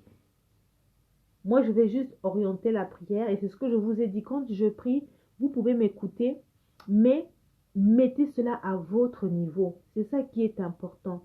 Voilà pourquoi quand vous venez ici, vous venez vraiment pour une relation personnelle et individuelle. Moi, je ne suis qu'un canal, je ne suis qu'un modérateur, une modératrice. Utilisez simplement le calva de où je vous emmène. Lorsque je prie même pour le pardon, ne vous appropriez pas mes mots. Vous savez que là, on est dans la période du pardon. On est dans l'étape où il faut demander le pardon. Tu t'appropries cela à ton niveau. Parce que moi, je ne connais pas ton péché, je ne connais pas ta vie. Mais toi, tu connais ta vie mieux que quiconque. Donc, quand tu m'écoutes, tu sais que, ah, là, elle commence à nous parler du pardon. Donc, tu commences à parler au Seigneur par rapport à ta vie. Et là où tu as besoin que le pardon s'opère dans ton existence. Quand je parle du Saint-Esprit, quand vous constatez, ah, là, depuis un moment donné, elle est en train de parler du Saint-Esprit, mais commence à demander le Saint-Esprit en fonction de tes besoins. Parce que moi, je ne connais pas, je ne connais pas vos besoins. Donc, moi, je ne peux que donner une orientation centrale. Mais toi, tu dois ramener ça à toi. Quand je parle de l'adoration, je fais l'adoration. Moi, je vais le dire avec mes mots. Je vais le dire avec ma connaissance. Mais toi, tu es là-bas aussi, commence aussi à adorer le Seigneur avec tes mots, avec ce que le Seigneur a fait pour toi. Mais ne reste pas seulement Amen. Amen. Non, toi aussi, commence aussi à dire avec tes mots, même si tes mots c'est ce monde de, et selon le dialecte dans lequel tu te trouves, quel que soit le pays où tu es. Mais ne reste pas seulement à l'écoute d'entendre la voix de Sandrina, les belles. Non, non, non, non, non, non, non, non, parce que ça aussi tu n'auras rien fait en fait. Il faut que nous soyons toutes en synergie. Et c'est ça qui est important. Le modérateur vous emmène seulement. Il vous accompagne seulement. Mais toi, si tu veux rentrer en possession de ton héritage, tu veux rentrer en possession de ton identité, il faut que tu sois acteur. Même dans ces temps de prière, il faut que toi aussi tu sois acteur. Et ce n'est que là que tu vas voir que ça va changer. Peut-être qu'ici, il y a des personnes qui sont plus élevées que moi spirituellement. Peut-être qu'il y a des personnes qui sont moins élevées que moi spirituellement. Ça, c'est pas un problème. Mais le Seigneur, ce qu'il nous dit dans ces temps-là, prends ta part. C'est une invitation. Donc, quand tu reçois cette invitation-là, tu viens, tu écoutes. Toi, tu saisis ta part. Quand je parle, tu écoutes. Ah, ça me correspond pas. Je me retrouve pas là-dedans. Tu attends le prochain. Ah, il y a un point. Ah, là, elle a dit ça. Ah, mon cœur fait ti. Donc, ça, c'est pour moi. Je prends. Voilà pourquoi il faut être à l'écoute. À l'écoute. Qu'est-ce qui est important pour moi? Voilà pourquoi je vous dis qu'il y a des prédications où même moi, parfois, on va m'inviter, je ne vais pas partir. Ce n'est pas que je ne vais pas partir parce que je trouve que la prédication n'est pas importante, mais parce que je sais que cette prédication-là ne va pas m'apporter un épanouissement dans ma marche parce que j'ai déjà dépassé cette étape-là. Donc, je ne vais pas partir. Mais il y a une personne autre qui ira là-bas, elle va recevoir sa bénédiction parce qu'elle en aura besoin. Mais pour pouvoir faire ça, il faut connaître qui tu es. Il faut savoir. Par exemple, si je prie avec ma soeur, qui prie aussi, dès que je prie, elle ne va pas rester seulement comme quand papa est en train de parler. Non, au contraire. Elle aussi, elle va rentrer parce qu'elle aussi, elle va... Ah, bon, là, on est dans la prière. Ah, là, je vois que nous sommes dans la modération. Donc, dans la modération, nous sommes sur le temps du pardon. Elle aussi, elle va commencer à prier. Et là, le Saint-Esprit prend le relais. Et voilà pourquoi vous voyez qu'à un moment donné, comme à la Pentecôte, chacun commence à prier. Chacun prie, prie, prie, prie, prie, prie, prie, prie. Pourquoi? Parce que la personne rentre, on rentre dans le calvaire. Et c'est ça qui est important. Donc, nous allons nous incliner dans la présence de notre Dieu. Nous allons d'abord lui demander toujours pardon. Parce que nous allons toujours commencer par là. Toujours le pardon. Le pardon parce que Seigneur, nous n'avons pas marché comme toi, tu aurais voulu que nous puissions marcher. Quel est le chrétien que tu es par rapport au chrétien que j'ai énuméré ce matin? Est-ce que tu es le chrétien charnel? Est-ce que tu es le chrétien qui est comme un bouc? Est-ce que tu es le chrétien qui est activisme? Quel est le chrétien que tu es? Quel genre de chrétien tu es? Donc nous allons prier, nous allons demander pardon au Seigneur. Dieu de gloire, Dieu de bonté, nous venons encore à toi ce matin et nous voulons solliciter ta clémence. Nous voulons solliciter ton pardon, Seigneur, parce que nous reconnaissons devant toi que nous ne sommes pas dignes. Seigneur, nous ne marchons pas comme toi tu aurais voulu que nous puissions marcher. Nous ne demeurons pas dans ta volonté, Seigneur, alors que nous voulons bien le faire. Nous avons du mal à nous acquérir de cette vérité. Nous avons du mal, Père éternel, à marcher dans ta volonté. Voilà pourquoi, Seigneur, ce matin, tel que je suis, tel que nous sommes, nous venons encore à toi. Et nous voulons solliciter ta faveur, nous voulons solliciter ton pardon, Seigneur. Que ton pardon demeure notre partage. Localise-nous ce matin, Seigneur, et que toi seul, tu viennes pardonner chacun de nous pour nos manquements, pour notre faiblesse, pour notre ignorance, Seigneur.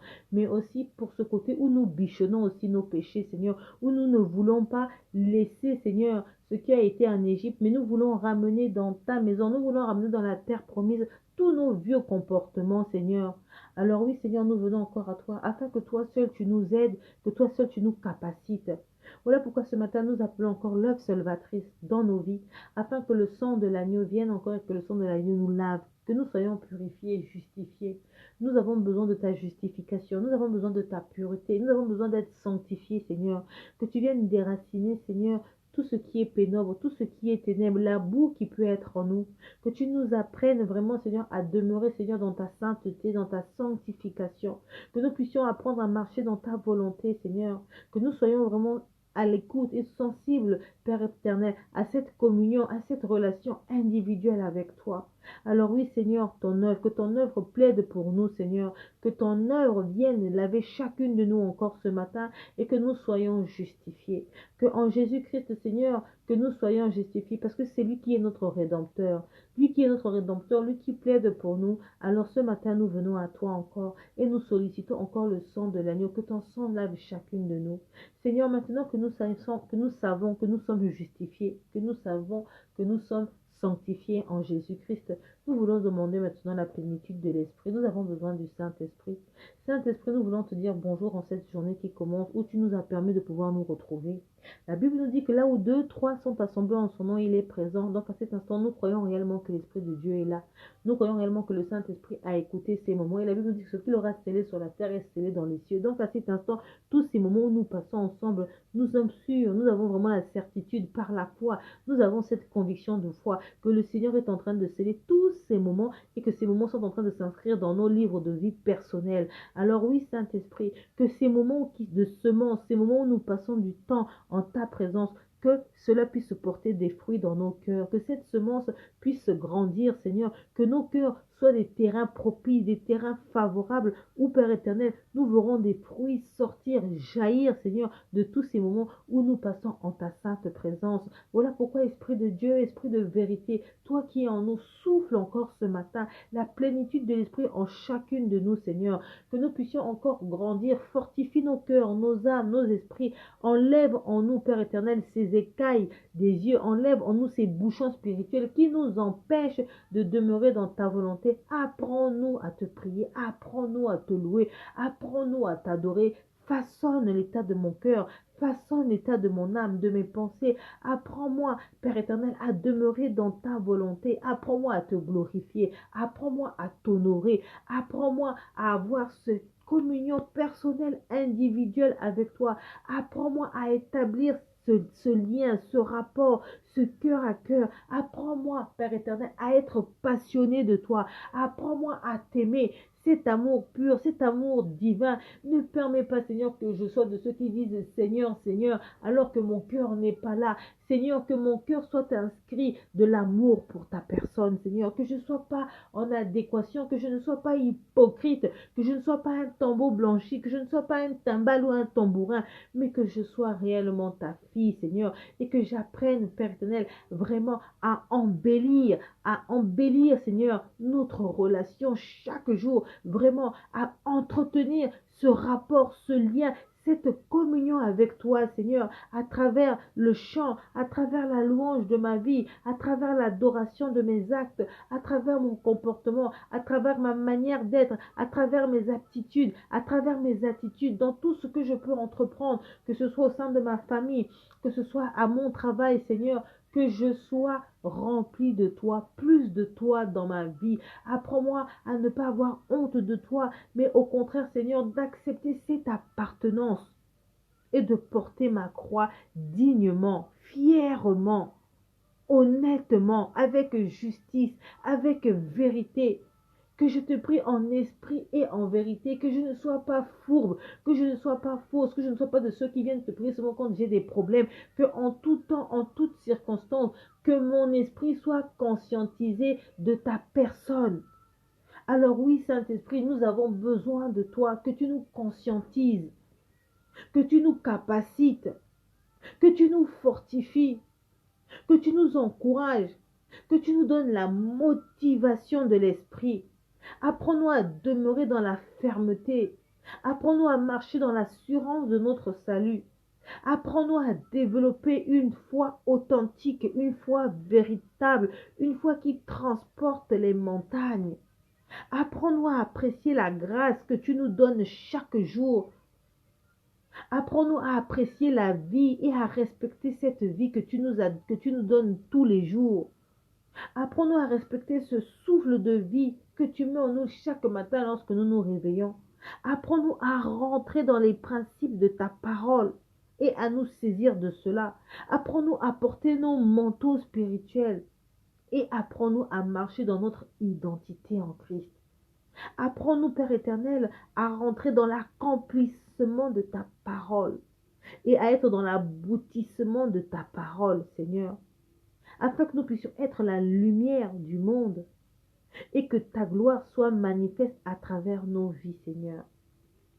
Apprends-nous à être le sel de nos maisons, le sel de nos entreprises, le sel de ce monde qui est en agonie.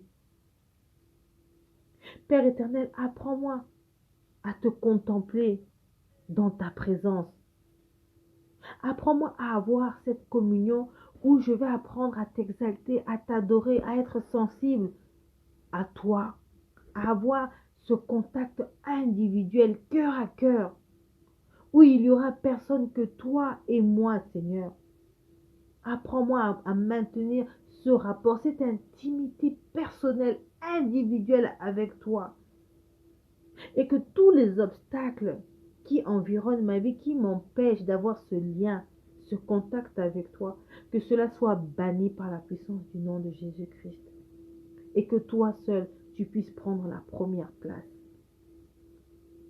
Nous allons maintenant prier, nous allons rendre grâce au Seigneur, nous allons lui dire merci pour tous ces moments de prière, pour tous ces moments que nous avons passés ensemble. Il est Alpha, il est Oméga. Il a été avec nous au début. Voilà que nous arrivons à la fin de ces temps de prière. Nous allons lui dire merci pour tous ces moments. Vous allez me faire des petits cœurs, vous allez nous faire des petits cœurs, vous allez vous saluer les unes vis-à-vis des autres. Si vous avez peut-être aussi une parole de connaissance à travers ce message de ce matin, n'hésitez pas à l'écrire. Une recommandation, n'hésitez pas à l'écrire, bien évidemment.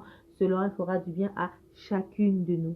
Nous allons prier et nous allons tout simplement remettre encore notre journée aussi entre les mains du Seigneur pour que le Seigneur nous accompagne encore tout au long de cette journée. Mais avant toute chose, le remercier pour ces temps de prière. Prions.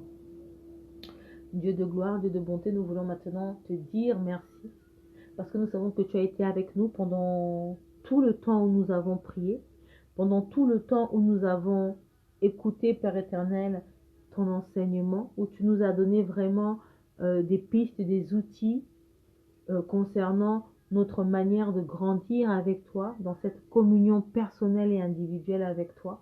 Alors nous voulons te dire merci. Nous voulons te dire merci pour chacune de nous qui sommes connectés encore ce matin, parce que nous savons, Seigneur, que tu nous as toutes localisées et que tu nous as fait du bien.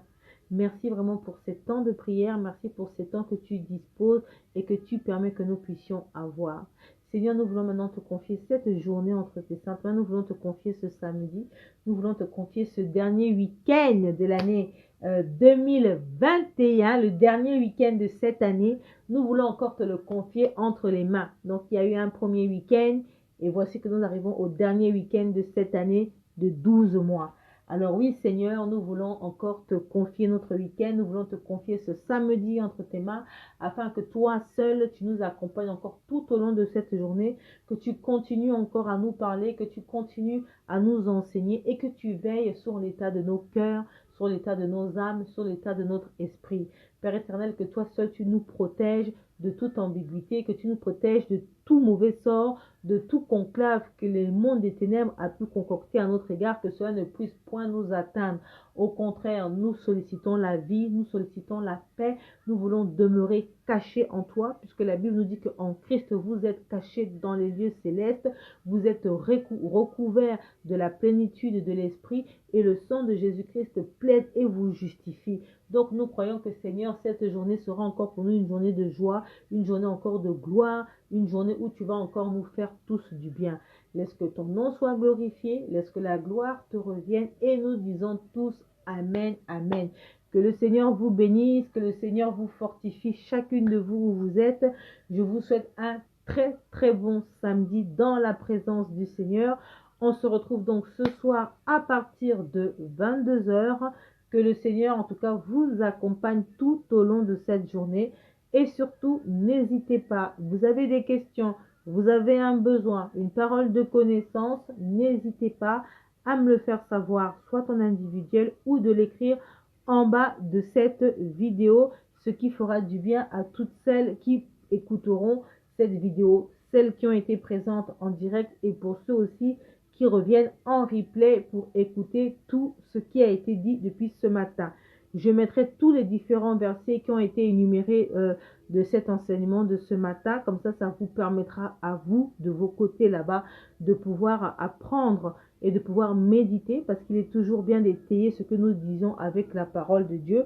Donc, n'hésitez pas à me poser des questions. N'hésitez pas aussi à vous manifester et surtout de me faire des petits coucous, de me faire des petits cœurs. Cela ne fera que m'encourager et de me dire que nous sommes dans la bonne voie. Que le Seigneur vous bénisse chacune de vous. Je mettrai tout de suite là, je vais vous mettre un chant pour clôturer ces temps de prière que nous avons passés ensemble. Et sinon pas, je vais vous mettre tous les différents versets qui ont été émis pendant ce temps d'exhortation matinale. Demeurez bénis et un très bon samedi à chacune de vous. Et pourquoi pas dire chacun de vous, parce que je pense qu'il y a aussi des hommes parmi nous. C'était Sandrina Pacotte.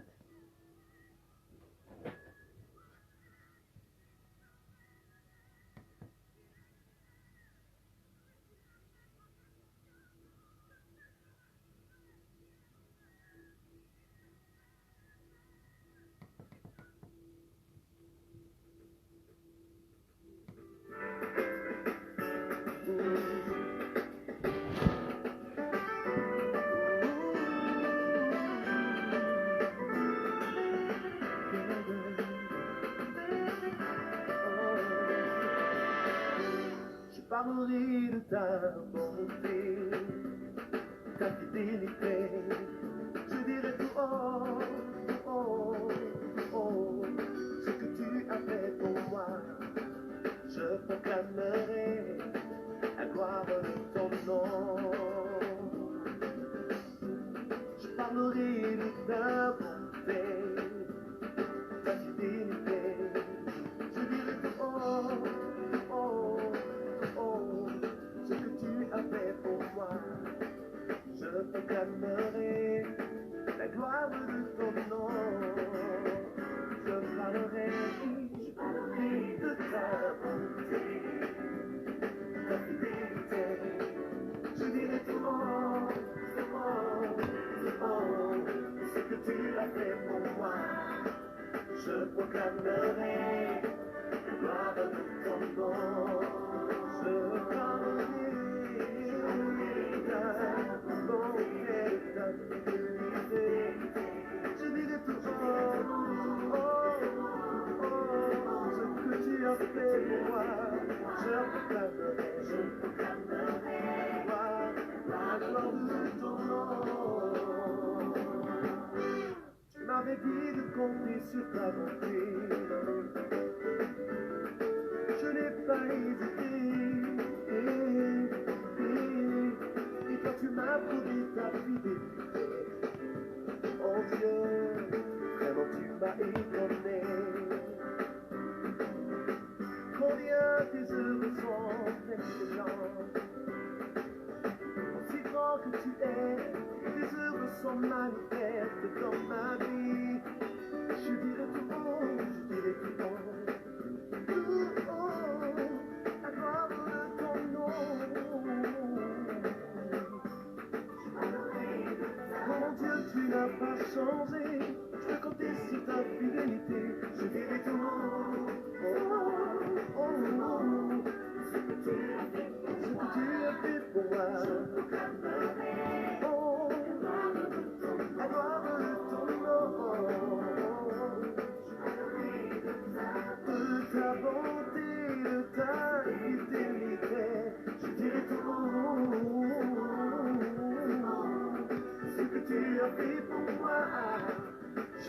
proclamerai.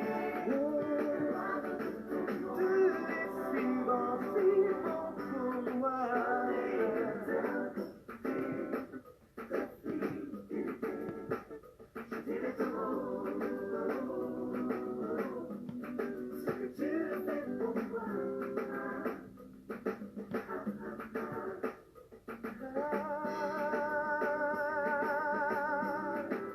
Je proclamerai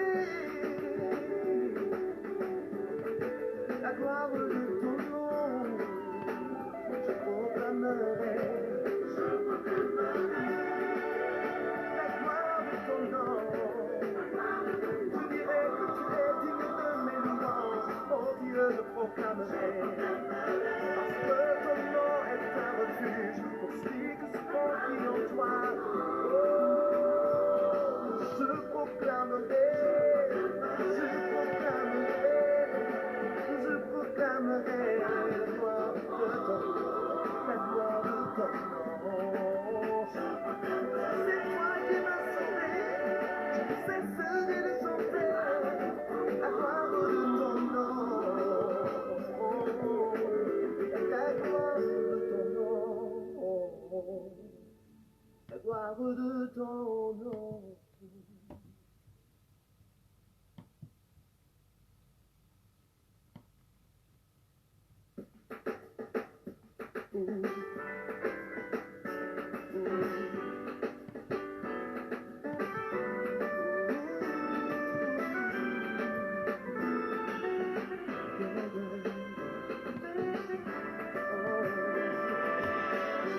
Je parlerai de ta bonté, ta fidélité. Je dirai tout oh, oh, oh, ce que tu as fait pour moi. Je proclamerai la gloire de ton nom. Je parlerai de ta bonté, ta fidélité. Je dirai tout oh, oh, oh, ce que tu as fait pour moi. Je proclamerai la gloire de ton nom. Je parlerai de ta bonté, ta fidélité. Je dirai tout oh, oh, oh, ce que tu as fait pour moi. Je proclamerai la gloire de ton nom. Je parlerai ta bonté, ta fidélité. Je dirai tout oh, oh, oh, ce que tu as fait pour moi. Je proclamerai la gloire de ton nom. Tu m'avais dit de compter sur ta bonté. Je n'ai pas hésité. Et toi tu m'as prouvé ta fidélité. Oh Dieu, vraiment tu m'as étonné. Combien tes œuvres sont excellentes. Aussi grand que tu es, tes œuvres sont manifestes dans ma vie. Je dirai tout haut, je dirai tout haut. Tout haut, la gloire de ton nom. Mon Dieu, tu n'as pas changé. Je peux compter sur ta fidélité. Je dirai tout haut.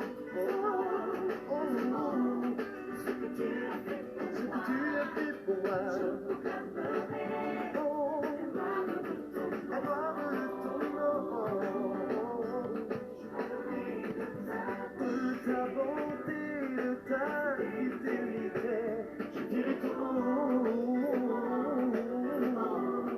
ce que tu as fait pour moi. Je proclamerai. Oh, tu es si bon pour moi.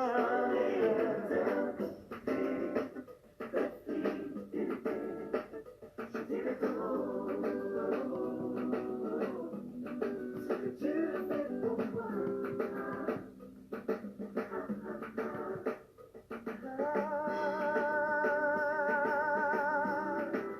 Je proclame.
Je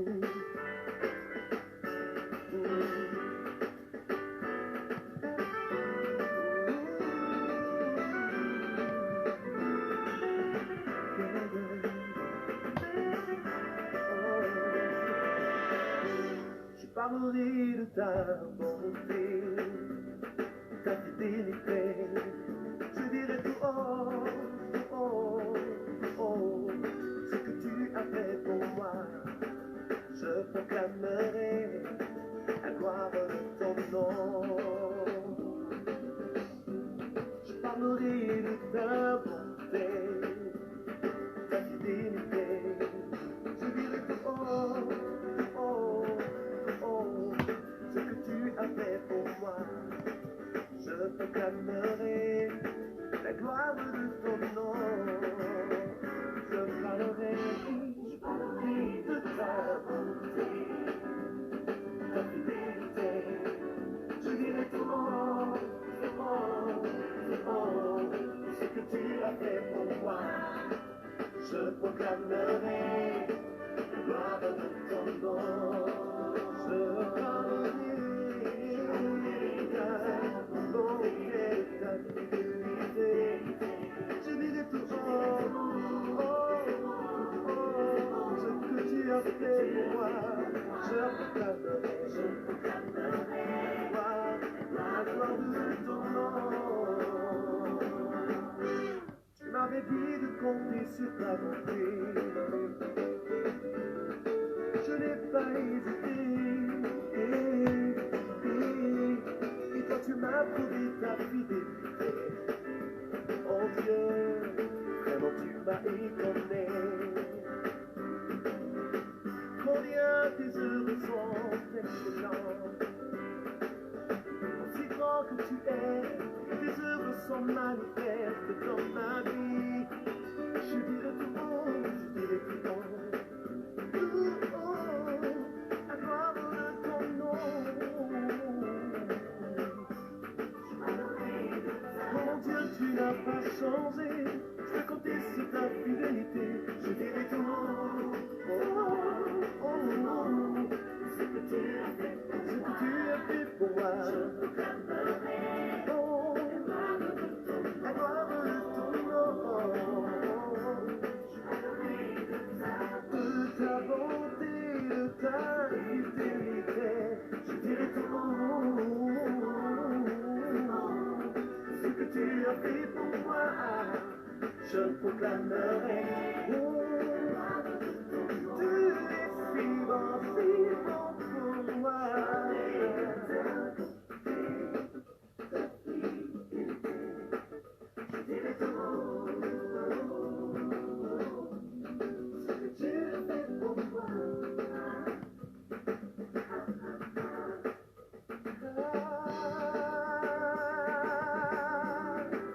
Je proclamerai la gloire de ton nom. Je proclamerai la gloire de ton nom. Je dirai que tu es digne de mes louanges. Oh Dieu, je proclamerai. Parce que ton nom est un refuge pour celui qui se confie en toi. Je proclamerai, je proclamerai, je proclamerai la gloire de ton nom, la gloire de ton nom. C'est toi qui m'as sauvé, je ne cesserai de chanter la gloire de ton nom. La gloire de ton nom, la gloire de ton nom.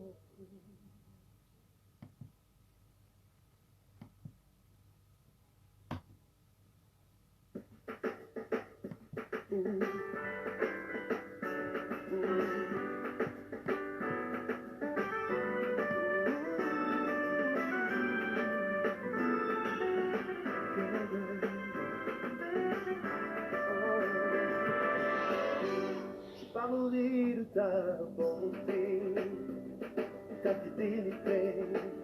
Je dirai tout haut, oh, oh, ce que tu as fait